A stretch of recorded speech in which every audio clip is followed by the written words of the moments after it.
Welcome to Tech Startup Stories, hosted by Natalie Binns. This is the podcast that takes you behind the scenes of the B2B startup world. Hi, I'm Natalie Binns, and after many years as a marketing leader in the B2B SaaS industry, I set up Hey Gabby to support startups and scale-ups with their go-to-market and growth needs. I work with so many great founders, and that's led me to want to hear their stories and share them with others. And that's why I set up this podcast. So let's get into this week's podcast. Hi, everyone. Welcome to this week's episode of the podcast. This week, I'm speaking with Max Greenwald, who is the CEO and founder of Warmly. Lovely to have you on the show. Thank you for joining me. Hey, Natalie, looking forward to our time today.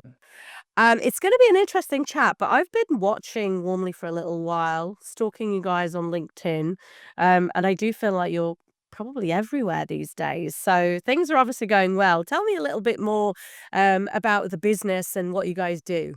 Yeah, so we started this business about 6 years ago, trying to help salespeople be able to get more warm leads. Warmly gets you warm leads. And we've been very fortunate to have a set of amazing customers who gave us lots of feedback in the early days and have helped us kind of grow into where we are today, which is an AI agent platform for marketing and sales, focusing on finding you leads, warming up those leads, and then booking meetings on your behalf to make your job as a salesperson as easy as possible. So it's really interesting you say that because obviously I'm from a marketing background and have originally come from a sales capacity, moving into marketing. So I get that both teams work collaboratively together, but you seem to focus on helping the sales team get to their end goal. But tell me a little bit more about, how the marketing team are involved. Yeah. Well, marketing and sales teams are working closer than ever together. In fact, many orgs have kind of gotten rid of the word sales and marketing altogether, and instead they just call it the go-to-market team, which I think is pretty smart. You typically, and for a very, very long time, marketing teams would work on driving inbound to the website, and sales teams would drive outbound to get people to know about who you are and to book meetings with you. But now we're kind of merging these two concepts of inbound and outbound. At Warmly, we call it warmbound. But it's more of a circular thing now. So your outbound efforts drives your inbound efforts, which drives your outbound efforts, which drives your inbound efforts. And so as these teams work closer together, we're seeing kind of this awesome collaboration where a tool like a Warmly, though there are others like us, can sit in the middle of how marketing and sales can talk to one another to make sure they're not overlapping or duplicating efforts and can essentially collaborate to maximize pipeline, which then drives more book meetings for B2B companies. So I think that is just the special sauce that we've needed for a long time because there has been lots of debate around attribution and who gets the credit, whether it's marketing or sales. And we all know that when those teams work together, they both win. And that's obviously joyful for the entire organization, and particularly, the CEO and the executive team when they see those numbers. So what you're doing is you're enabling those teams to work collaboratively for a shared goal. Is that correct? Yeah, exactly. And one of the things that I'm also watching unfold across our customer base is trying to reposition teams from verticalizing and specializing in a particular channel to horizontalizing and owning a particular part of the funnel. And the reason that this is so important is that it used to be that if you had one person in charge of generating pipeline via, let's say, ads, and another person generating pipeline top of funnel using content, you'd pit them against each other. And so you'd basically have instances where you'd have people saying, no, I get credit for that. No, I get credit for that. And they would be ultimately in conflict. However, if instead you have a marketing team that is horizontal and you say, hey, these set of marketers, they're only in charge of top of funnel. Doesn't matter the channel. It could be paid ads. It could be content. It could be owning and managing SDRs. It could be events. It could be, organic social, whatever it is. Saying, hey, look, you're just in charge of generating pipeline. All of a sudden you have incentives aligned to where you'll pick whatever channel will maximize that pipeline and not have this infighting of which channel is better. And so I'm seeing this cool trend now. And so you'll have marketers that are responsible for top of funnel, middle of funnel, or bottom of funnel, as opposed to verticals like ads or content. Got it. Got it. So how did you get into this? Were you from a sales background, a marketing background? What was the kind of vision before and the idea generator for you to build this business? Yeah, never done any sales or marketing in my life. I was probably the least likely sales and marketing person in the world. I was a software engineer and product manager at Google. And I basically had a kind of inkling that I wanted to leave big tech and go start a business, but I had no idea what. And so I had a really great, what I thought was great at the time, idea to start an app called Tinder for co-founders.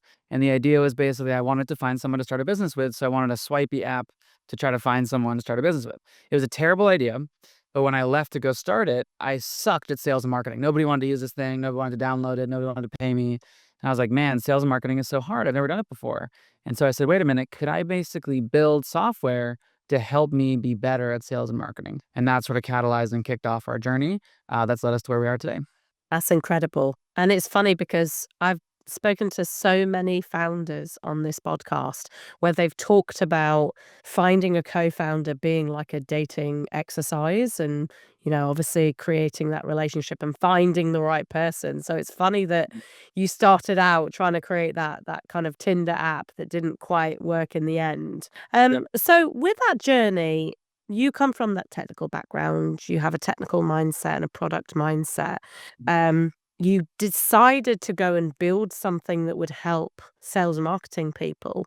Where did you start with the concept of how you were going to solve that problem? Just helping myself, a bunch of experimentation and trying to figure out how do I get myself more sales and marketing leads. One of the things that I didn't really understand was a lot of salespeople were spamming by just sort of calling everybody, cold calling, cold emailing, etc. And I didn't really get it because in my mind, I was thinking, well, why can't we think about who the best people to reach out to are and just focus on those because those will probably have a higher conversion rate. And so then I started getting into, okay, well, what software tools could actually help us figure out who the best leads to reach out to are? And that's where we started looking into intent data. So intent data is the idea that you have a lead and you figure out, are you a good lead for me? Or do you have intent to buy my product? Are you looking at or trying to fix or solve problems around my topic? And so the idea of first, second, and third party intent data signals, which I'm happy to go into in more detail, is finding great leads that are already looking for your solution, but they don't know about you yet. And so that's where we got started. And then we were finding ourselves and then eventually our customers thousands of leads a week that were better leads than the cold ones they were trying to call in the first. Got it. And so tell us a bit more about the we. Talk to us about your founding team. Yeah. So our founding team consists of Alan and Karina. Alan was a good friend of mine that I met in a kind of founder program called On Deck in San Francisco about 6 years ago. And previously he had tried to build a app to solve restaurant problems. And to do that, he had purchased a pho restaurant in Texas. But he made a big mistake, which was in the summer in Texas, it's very hot. And he was selling hot soup. And so their air conditioner broke and they went out of business. So he's a very scrappy guy, very good at coding, and wanted to try something different. And so he came to San Francisco and we met there. And then Karina is my other co-founder, and she and I worked together at Google for several years, working on Google Maps. And having collaborated together for a long time there, we then came together for Warmly. Got it. So what's been the biggest surprise for you in going from working for an incredible organization like Google to building your own company? I mean, I wouldn't call Google an incredible organization. I think it's incredibly bloated. I think a lot of people there are very smart but lazy. They don't, I mean, obviously their products are amazing. We use them all, but as a company, it's a corporate bureaucracy that, yeah, I don't want to work there anymore. I mean, why would we want to work at a sleepy place that you could never actually get anything done? It was all just politics and it was probably like Dell or Oracle back in the day. And so I wanted to get out of there. And then joining Startup World was cool because it forced me to learn a variety of skill sets that I never would have had the chance to practice, whether it was like quick path to management, whether it was trying to solve complex problems across sales, marketing, customer support, product engineering, design. It was great, business, legal. I had to sort of do it all. And so I really loved the chance to kind of jump out into the world and start my own thing. Got it. And so what's been the hardest thing on your journey so far? Probably finding the right messaging. I think that it's easier than ever, honestly, today, but than people think to build a good product, but to have it land with your buyer and really say the right words that fit into what they're looking for is tough. And so I think that iterating constantly on your messaging and getting that right is a golden unlock. And I think a lot of businesses start out and they just say random stuff that they think sounds smart, but nobody buys. And really honing that to get to your not product market fit, but product market messaging fit is very, very important to get right. And that took me a long, long time. What was the process that you guys went through to kind of lock it down in the end? I like this one framework called the open close framework. And the basic idea is that you have to iterate. But the way that you iterate allows you to, over time, find the right messaging. And so what we would do is we would say, okay, we're going to start out in an open phase. And we would have a big brainstorm with lots of ideas of messaging that we could use or, product directions we could try. And then we'd pick one and we'd enter into a close phase. And in the close phase, we'd set a time, let's say 1 month. And so for 1 month, we had to only use that message. We had to just do it. We had to try different angles, try different people to talk to, but like that was the message that we were going to go out to market with. And then during that month, we'd obviously hear things that would be different. People would say, well, what about this? And we'd be like, oh, shoot, maybe I should have said it that way. But we wouldn't stop and switch and use that message. We'd actually just write it down on a piece of paper. And so we'd have a list of things that we could eventually switch to when the open phase restarted. So after a month, the close phase was over and we head back to an open phase. And we'd say, okay, should we stick with the messaging that we have honed in on now? Or should we try one of these new messages that we've learned about in the latest, month since we've sort of started this experiment? And let's say we pick a different message. Well, we're going to re-enter into a closed phase again. However, this time we have to increase the length of time of the closed phase. So you'll go from 1 month to maybe 5 months or 6 months. And then you do that again and you do it again. But this time it's going to be a year. And the next time it's going to be 3 years. And so by continuously expanding the horizon and length of your close phase, it forces you to focus while still pulling in and iterating on messaging. Great. That sounds like a really great approach that so many companies should be adopting. How did you come across that? It's one of those things, like you look back on something and you kind of like retroactively puts a framework on what you did, but like the answer is I just accidentally came across it by just doing whatever I thought was cool. And then after a time I was like, that's working. Let me just not pretend, but let me just like put a barriers or framework around it to make it easier to digest in the future. Got it. Got it. So you mentioned earlier you're not a huge fan of Google. Obviously, it served a purpose in your career, and you got great value for the time that you were there. Um, what have you specifically focused on in building the company to make it different to Google in the long run? Yeah. Well, first of all, I don't hire people from Google. Any big tech company, I think it's a huge red flag that you're probably not working that hard and that you're like not building the skills that are needed in a small business. No knock to people who work there. I mean, it's great salary, whatever. But like those type of people who work in big companies, I've rarely seen work in an early stage startup. So we focus on hiring scrappy startup people that can like move fast and iterate. And so that I think helps with cultural, et cetera. But I also have like a really important rule, which is ask for forgiveness, not permission. And so I insist that if I'm not getting mad at somebody once a year because they fucked up on something big, then they're not breaking enough stuff. They're not like trying things fast enough. And so really it's like, do whatever you think is right. And even if you mess up, like, I mean, I'll tell you not to do it again, but I'm not going to like get mad. Like, I'm not going to actually get mad. I'm going to like actually in some ways like celebrate the fact that you iterated really quickly and moved super fast. Because I just don't believe in like crossing all the I's and dotting all the T's and having a checklist of items for everything. And like, of course, we're like, legally compliant, privacy compliant, all that kind of stuff. But in terms of trying new stuff, like I don't want to play internal politics and get a bunch of people involved and try to like, make everyone feel heard. Like just shut up and iterate, shut up and move fast. And so that I think that scrappy mindset has left us with a different culture than the one that was at Google. Great, got it. So, what does the future look like for Warmly? What are your kind of long-term visions? Yeah, so we're launching a series of AI agents, and I want to keep expanding our agent set. Each agent helps perform a task that helps move the needle faster for sales and marketers to do their jobs. And so right now we have 3 agents in market. We have our data agent, which finds you warm leads, our inbound agent, which helps you close those leads through chatbots and AI and pop-ups on your website. And then we have our outbound agent, which helps you automatically chase those leads to book them for a meeting. And we're going to be coming out with in just a few weeks our marketing operations agent, which takes your data, prioritizes it, and scores it, and then passes it along to the inbound and outbound agents. And so I just think there's a whole bunch of great sales and marketing tools that we have to build still. Amazing. And in terms of the organization, how big are you guys at the moment? How many people do you have? We're 55. Okay. And is everybody based in the US or are you a global organization now? No, global org. We have a small office in San Francisco, but otherwise we're global. We have teammates in North Macedonia, Pakistan, Philippines, South Africa, Germany, Brazil. Wow. So you really are spread out. Yeah. And what's the impact of having people on those different time zones and in different cultures? We make everyone work US hours basically, so it's pretty fine from a time zone perspective. Culturally, it's interesting, like just holidays and trying to figure out when people are out of office and in office and stuff like that. Generally, because we sell mostly to US or North American businesses, some European as well, we ask our team to sort of do the American holidays if they can. Obviously, there are some cultures where there's some important ones that fall outside of that, but we like the impact, for example, is like we got to have customer support online when there's business hours.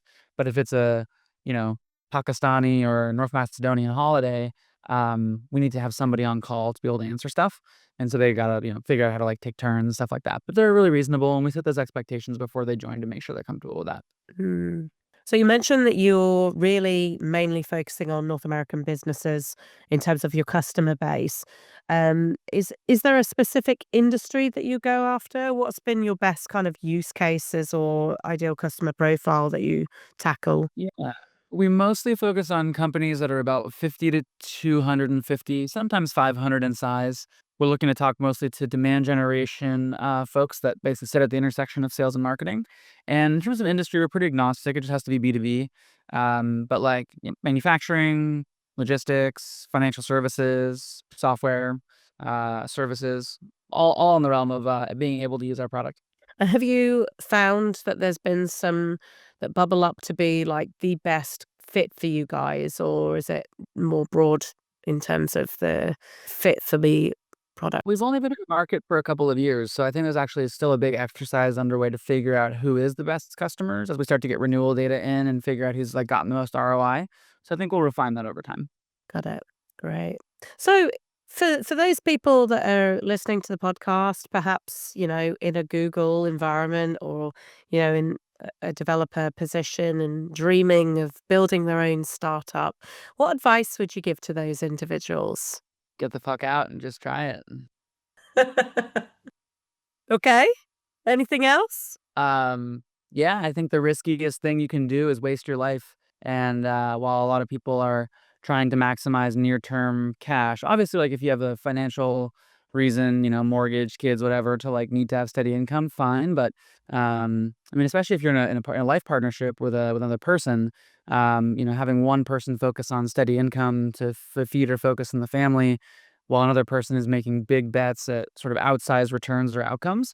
I think that's great. I mean, even if you start a business not for financial outcome, but just for lifelong learning, like you could argue one of the most important things in life is to have a meaningful life. And one of the ways to have a meaningful life is to build skills and learn and enjoy kind of the experience of learning. And so, yeah, I think like it's almost riskier to stay at a big sleepy company and just cash a paycheck than it is to go experience the full extent of life. If you believe that one of the domains you want to explore is the creation of a business from scratch. Got it. Brilliant.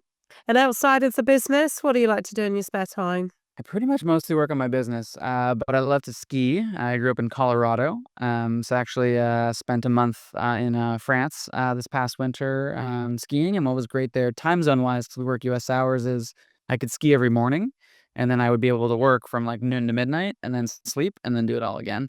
So that was pretty fun. So yeah, skiing's a big hobby of mine, and then I like freestyle rapping as well.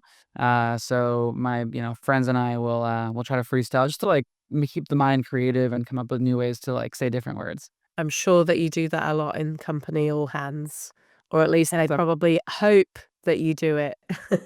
Yeah, exactly. Brilliant.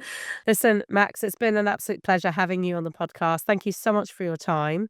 Good luck with everything with Warmly. And if anybody wants to get in touch, I will be adding your LinkedIn and the company website to all of the promotions for the podcast. Awesome. Thanks, Natalie. Have a good one. Thank you. That's it for this episode of Tech Startup Stories.